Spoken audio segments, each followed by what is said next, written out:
Everyone, this is me साबिया है और मैं आपके लिए लेकर आई हूँ एक रीडिंग जिसमें हम जानेंगे कि जो भी आपका स्पेसिफिक समवन है, जिसके साथ भी आप डील कर रहे हो, जिसके साथ भी आपका रिलेशनशिप है, आपको अगर डाउट है कि क्या उसकी ज़िंदगी में कोई और पर्सन है या नहीं, तो ये रीडिंग चेक कर सकते हो। इसमें हम सिर्फ और सिर्फ इस चीज़ की क्लैरिटी जानने की कोशिश करेंगे कि क्या उनकी ज़िंदगी में आपके अलावा भी कोई और पर्सन है, हाँ या ना। तो stick around, just be mindful कि ये एक जनरल रीडिंग है, सबके साथ मैच कर भी सकती है और नहीं भी। सो जो बातें, जो मैसेजेस मैच करते हैं, उन मैसेजेस को पिक करो और बाकी सबको छोड़ दो। अगर आप पर्सनल रीडिंग्स चाहते हो, पेपॉल से या इजी पैसेज पेमेंट कर सकते हो, सिर्फ तभी रीच आउट करो। सो लेट्स सी कि क्या जो भी आपके मन में एक स्पेसिफिक समवन है, क्या उसकी ज़िंदगी में आपके अलावा कोई और पर्सन भी है, क्या उनकी लाइफ में कोई और इंसान भी है। Let's find out. Death, Seven of Coins, Page of Wands। अच्छा, अभी अगर हम करंट सिचुएशन की बात करें तो मुझे नहीं लगता कि इस इंसान की ज़िंदगी में कोई और इंसान है आपके अलावा। एक और चीज़ मैं यहाँ पे मेंशन करूँगी कि आपके पर्सन जो है, शायद उनके पास इतना भी टाइम नहीं होता है कि वो आपको प्रॉपर वे में दे सकें। सो कहीं ना कहीं आपके पर्सन बहुत ज़्यादा फ्रेंडली है, फ्रैंक हैं, लेकिन ऐसा नहीं है कि उनकी ज़िंदगी में आपके अलावा कोई और पर्सन है। मुझे लगता है कि टू बी ऑनेस्ट, आप में से कुछ लोगों के लिए आप भी शायद उसकी ज़िंदगी में अभी नहीं हो राइट नाउ। नो कॉन्टैक्ट हो सकता है आप में से कुछ लोगों का चल रहा हो, लेकिन जो भी सिचुएशन है, आपके पर्सन की ज़िंदगी में फ़िलहाल तो कोई और इंसान नहीं है। लेकिन बिकॉज ये एक बहुत ही फ्रेंडली किस्म के इंसान है, फ्लर्टेशियस हो सकते हैं, तो मुझे लगता है कि इनको ऑफर्स की कमी नहीं है मेजॉरिटी लोगों में। मुझे लगता है कि आपके पर्सन जो है ये बातचीत करने में बहुत अच्छे हैं लोगों से। सो इनका इंट्रैक्शन बहुत अच्छा होता है लोगों से। सो कहीं ना कहीं हो सकता है कि उन चीज़ों की वजह से आपको एक थोड़ी इनसिक्योरिटी होती हो कि शायद इसकी ज़िंदगी में कोई और इंसान है, लेकिन ऐसा नहीं है।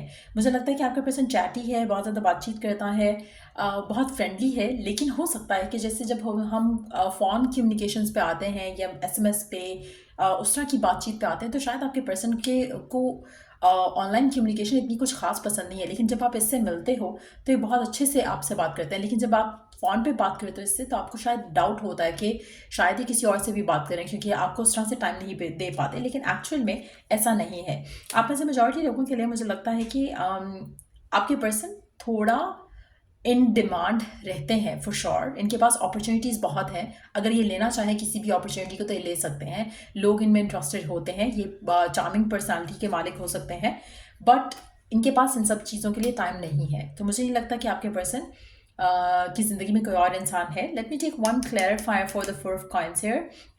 यस, मुझे नहीं लगता कि ये अगर इनके पास टाइम हो, इनके ये बहुत कैलकुलेटिव पर्सन है जिसके साथ भी आप डील कर रहे हो। सो ये उन्हीं से बात करेंगे, उन्हीं से कम्युनिकेट करेंगे, उन्हीं से कांटेक्ट रखेंगे, उन्हीं से ही अच्छे से बात करेंगे जहाँ से इनको अपना मॉनेटरी फ़ायदा आना होगा। तो मुझे नहीं लगता कि पर्सन अपने आप को किसी भी एंगल से एक लविंग रिलेशनशिप में किसी और के साथ डालना चाहता है। But yes, they want to hang out with people, they want to communicate with people. इनकी लाइफ में और लोग हैं, लेकिन नॉट इन अ लविंग वे। सो ये इनके फ्रेंड्स हो सकते हैं बहुत ज़्यादा हो, लेकिन आपको इनसिक्योर होने की ज़रूरत नहीं है, क्योंकि ये सब इनके लिए it's a part and parcel of the situation. Like जो भी वो कर रहे हैं, जो भी उनका फील्ड है, ये उसका एक रास्ता है। आप में से कुछ लोगों को लगता होगा कि काम की बातें काम पे होनी चाहिए, बट आपके पर्सन को शायद वो करना अच्छा लगता है। व्हाट वी कॉल इट, जैसे आप लोगों से इंटरेक्ट करते हो ताकि आपका जो सोशल सर्कल है वो बढ़े, उससे आपके बिजनेस को, आपके करियर को, आपकी फाइनेंसेस को फ़ायदा हो सके। सो आपके पर्सन के अंदर उस तरह की एनर्जी मुझे ज़्यादा लग रही है। So they might be having a lot of people that they talk to, लेकिन ऐसा नॉट इन अ रिलेशनशिप वे। तो मुझे लगता है दैट वे आपको वरीड होने की ज़रूरत नहीं है। इनकी लाइफ में कोई और इंसान उस तरह से डेफिनेटली नहीं है। सो ये थी रीडिंग आप लोगों की। अगर आपको हेल्प किया हो, गाइड किया हो, तो लाइक शेयर सब्सक्राइब जरूर करो। Till I do the next reading आप लोगों के लिए, टेक केयर, बाय।